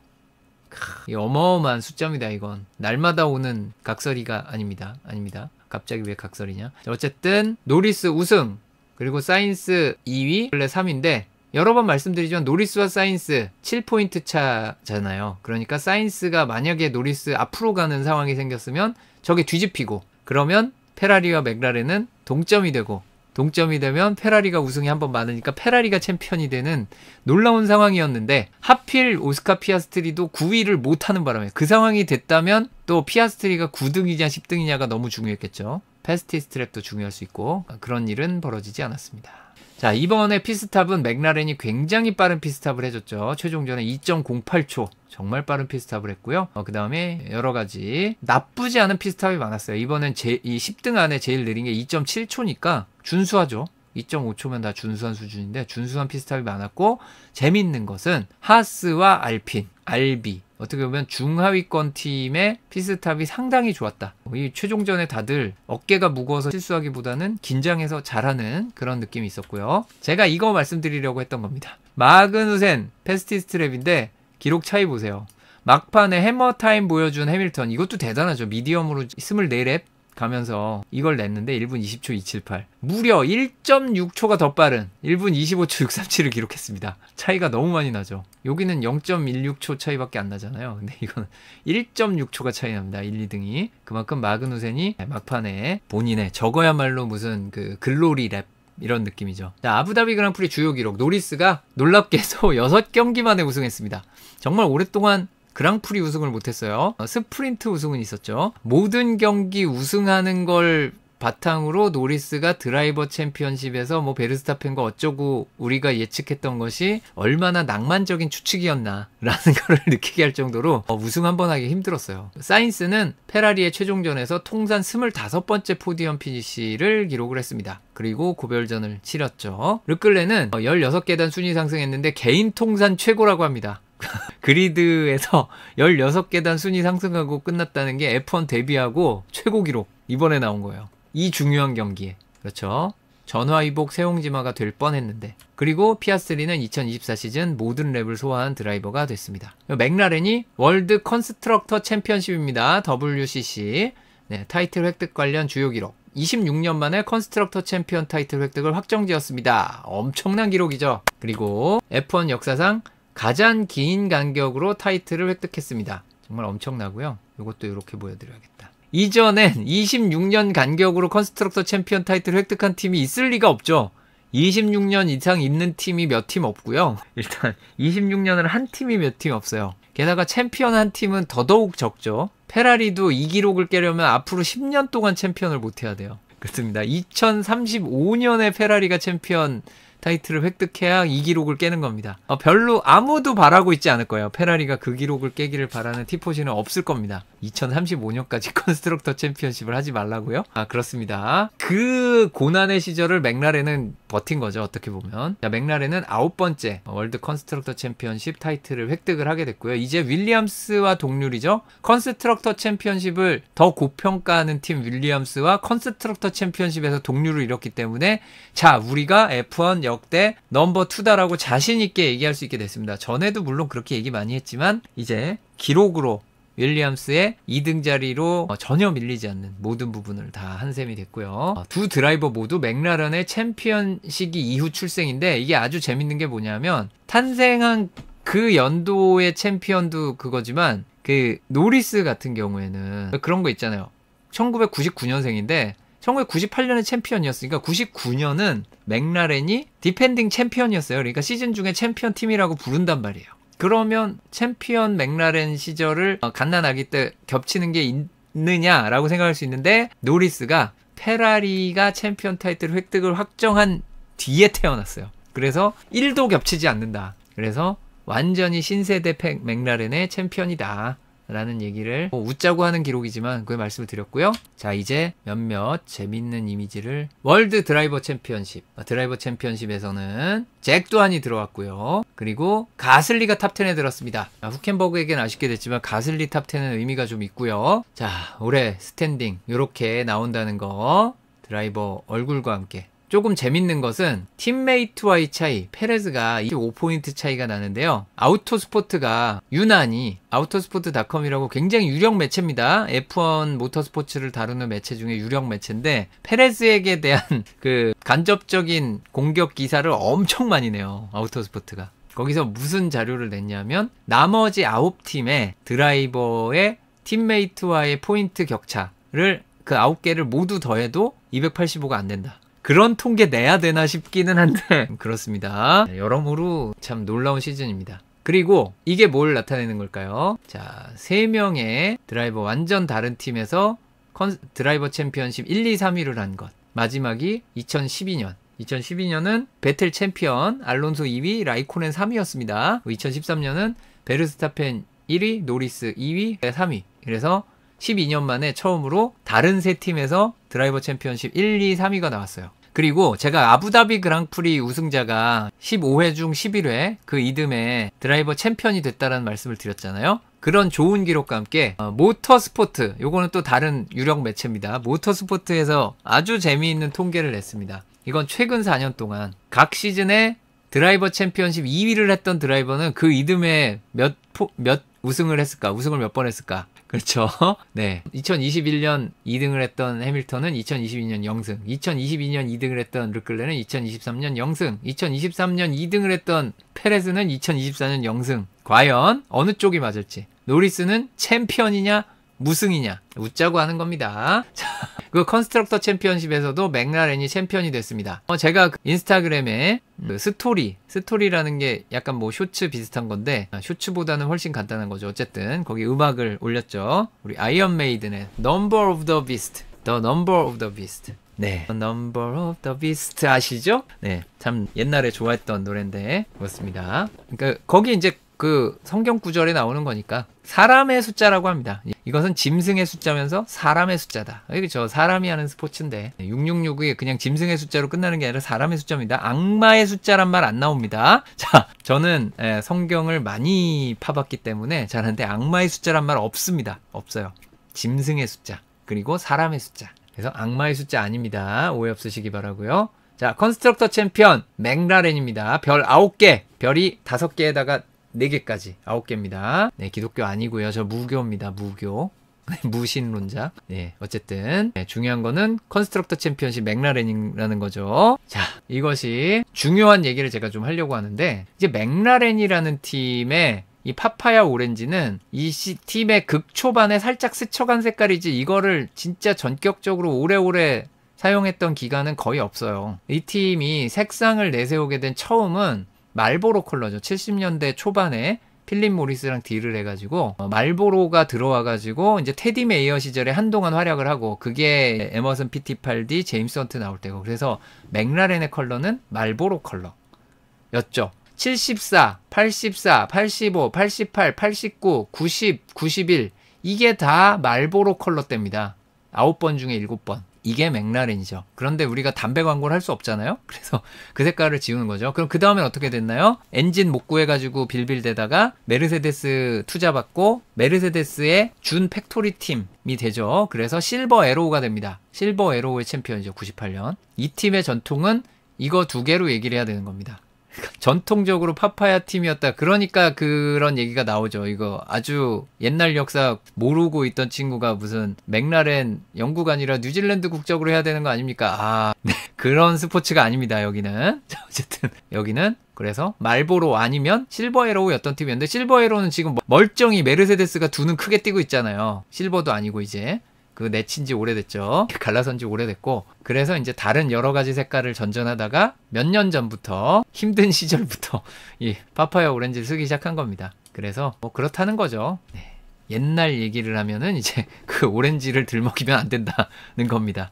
이거는 매우 중요한 부분입니다. 옛날 얘기를 안 하든가 지금 얘기는 오렌지 맞죠. 지금 팀이 저거니까 그렇습니다. 자, 요거 이렇게 올려야지. 의미 있는 그림 나올 땐 뒤에 시잘데기 없는 게 안 나오게. 자, 잠시 띄워두겠습니다. 우리 드라이버 챔피언 타이틀 확정됐을 때 한 것처럼 멋있죠?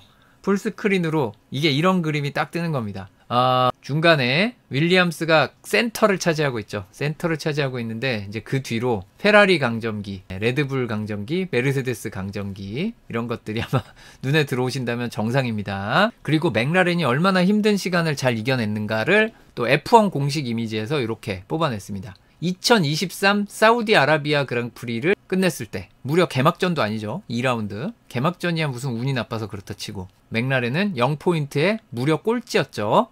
이게 2시즌, 풀로 2시즌도 안 된 거예요. 이 팀은 2024 시즌에 챔피언이 됐습니다. 이건 정말 F1 역사를 통틀어도 흔치 않은 일이에요. 이거 엄청난 일을 해냈습니다. 맥라렌 열심히 했어요. 축하합니다. 그리고 우리 2등팀 얘기도 합시다. 이제 여태 챔피언 얘기를 했으니까. 페라리도 사실 엄청난 일을 한 겁니다. 라지스트 포인트 토탈 인 모던 에라. 이 모던 에라가 뭘 말하는 거냐면 현재와 같은 포인트 시스템이 생긴 2010년이죠. 네, 652 포인트가 최다 포인트. 페라리도 엄청 잘한 거예요, 올해. 물론 경기 수가 많아서 그렇기도 합니다만. 그리고 두 드라이버가 이건 페레즈 때문에 가져온 기록이 아니고요. 사인스를 칭찬하기 위해 가져온 기록입니다. 오토스포트 기록이고요. 네, 페라리에서의 4년 동안 사인스가 있는 기간 동안 6승과 4승, 포디엄이 25에 31에 폴포지션 19번, 6번, 포인트가 1029와 900포인트.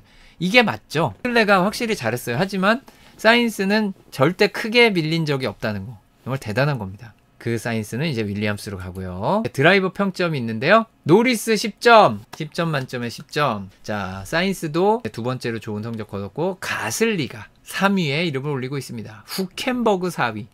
그리고 르클레가 5위까지 페라리 2명이 다 잘한 거죠. 가슬리가 여기 이름이 나오다뇨. 왜냐하면 이 아래쪽 5자리에 주로 나오던 가슬리거든요. 반면에 이번에 워스트 5는 데뷔전 치른 잭 두한, 그 밑에 스트롤, 그 밑에 페레즈, 그 밑에 보타스, 그 밑에 콜라핀토. F1의 시트를 차지할 일이 없을 것이라는 것을 본인이 너무나 잘 알고 있는 듯한 표정으로 자꾸 인터뷰를 해서 안쓰럽게 했던 콜라핀토가 가장 안 좋았습니다. 자, 캐로군의 드라이버 평점 올 시즌 종합인데 뭐 이걸 굳이 눈에 보이지도 않는 숫자를 따질 건 아닌데 올해 10점이 몇 번 나왔냐면요. 4번 나왔어요. 개막전 베르스타펜이었고요. 초반 이 베르스타펜 숫자 보면 여기 죄다 노란색이죠. 엄청나게 기록이 좋고 게다가 그냥 노란색이 아니라 9.9 얼마예요. 다 여기까지 좋았죠. 그러나 이후에 10도 없고 굉장히 어려운 경기 많이 나오고 르클레가 모나코에서 10점 찍었었고요. 그 다음 노리스가 싱가포르에서 10, 그 다음 이번 아부다비에서 10입니다. 10점이 나옵니다. 이렇게 놀랍게도. 시즌 드라이버 평점 베스트. 작년에 베르스타펜은 9점대 후반이었어요. 시즌 평균이. 그런데 올해는 8점대 초반으로 많이 힘들었고 노리스도 베르스타펜을 따라잡지 못했지만 준수하게 잘했죠. 7.6. 르클레도 여기 들어와 있고 사인스도 들어와 있어요.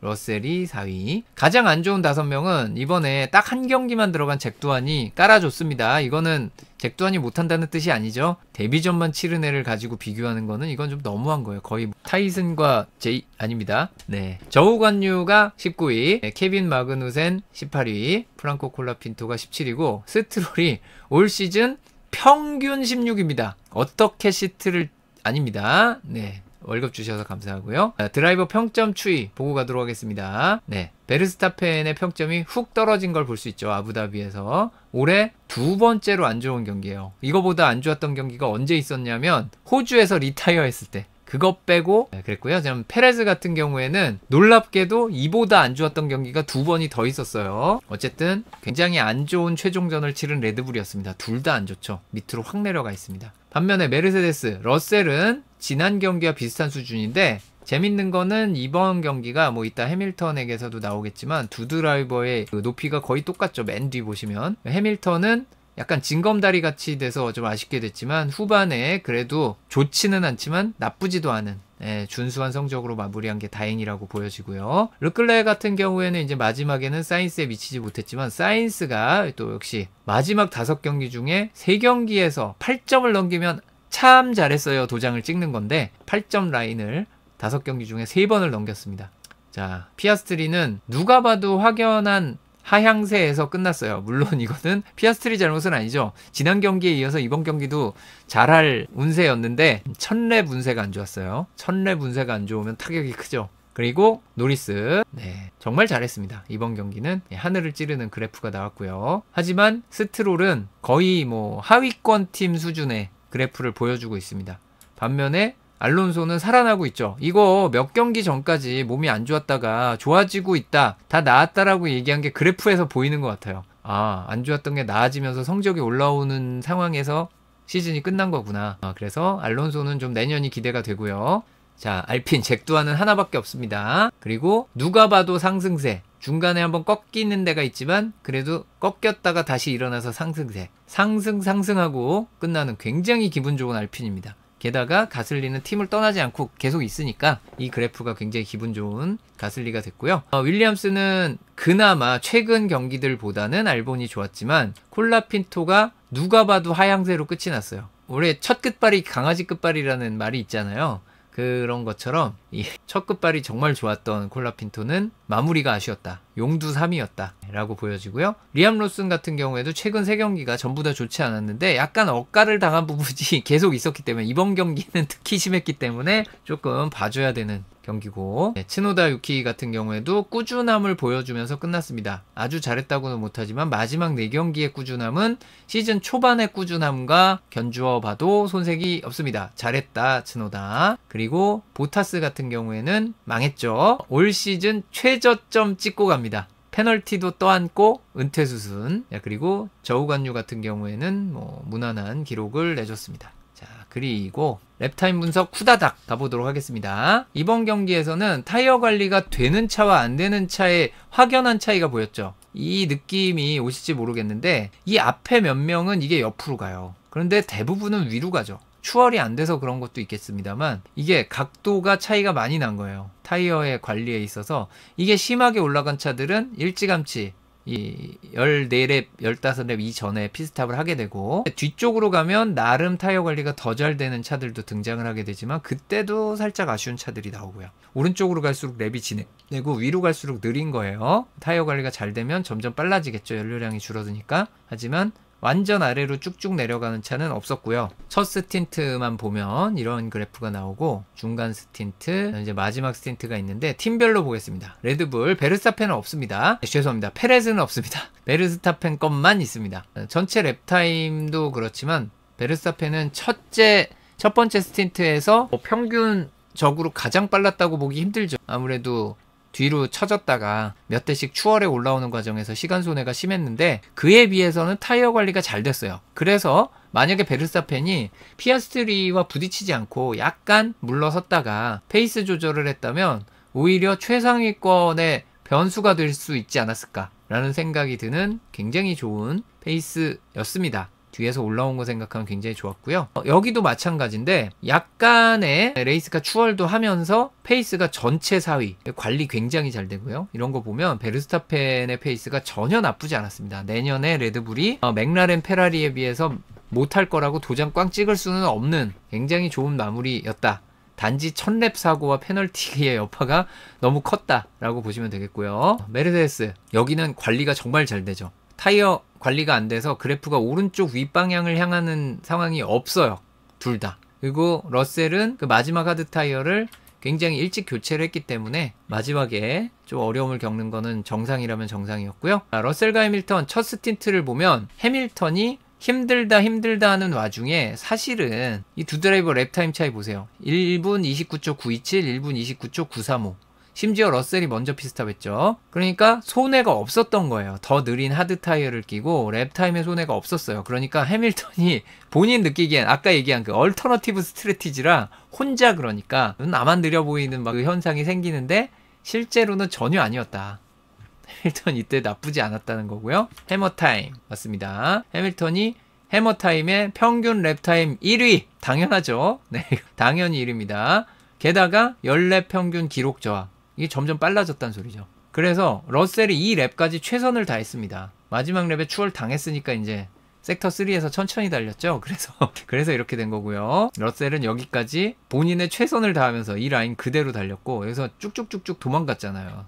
도망가려고 했잖아요. 사실은 좁혀지고 있죠. 이 간격만큼 좁혀지는 거라. 자, 페라리입니다. 페라리도 노리스와 비교하니까 뭐가 타이어 관리가 좀 안 되는 것 같고 어쩌고 뭐 그런 얘기가 나오지, 이 사이언스의 그래프를 보면 관리 안 되고 그런 게 전혀 없어요. 특히 이제 이 그래프 보시면 사이언스는 노리스와 거의 비슷해요. 거의 비슷한데 그 미묘한 차이 때문에 계속 살짝 벌어지는 거예요. 평균 랩타임도 전체 2위였고 사이언스 굉장히 잘해줬습니다. 르클레는 1000랩에 8위까지 올라왔지만 계속 순위 상승을 했잖아요. 그러니까 이렇게 올라가는 라인이 생깁니다. 클린에어에 오면 다시 속도 내고, 하지만 여러 가지 전략적 변화를 위해서 일찍 피스탑을 했죠. 두 번째 스틴트가 르클레에게는 타이어 관리하기가 좀 더 힘든 상황이었는데 사이언스와 비슷한 랩타임을 계속 내죠. 그만큼 르클레도 정말 잘했다. 르클레가 정말 좋았습니다. 그러니까 마지막에 안 된다 그랬을 때, 컨스트럭터 챔피언십 놓쳤다 그랬을 때 땅을 치도록 정말 나는 하얗게 불태웠는데 라고 얘기할 만한 레이스를 펼쳤습니다. 마지막까지 최선을 다했고요. 사이언스도 관리도 잘하고 페이스도 잘 유지했지만 노리스가 1도 흔들리지 않으면 뭐 어떻게 방법이 없었습니다. 자, 맥라렌 같은 경우에는 이 노리스가 1도 흔들림 없이 잘 해내는 동안 피아스트리는 악전고투를 했죠. 악전고투입니다. 이 하드 타이어로도 어려움이 좀 있었고요. 첫 스틴트부터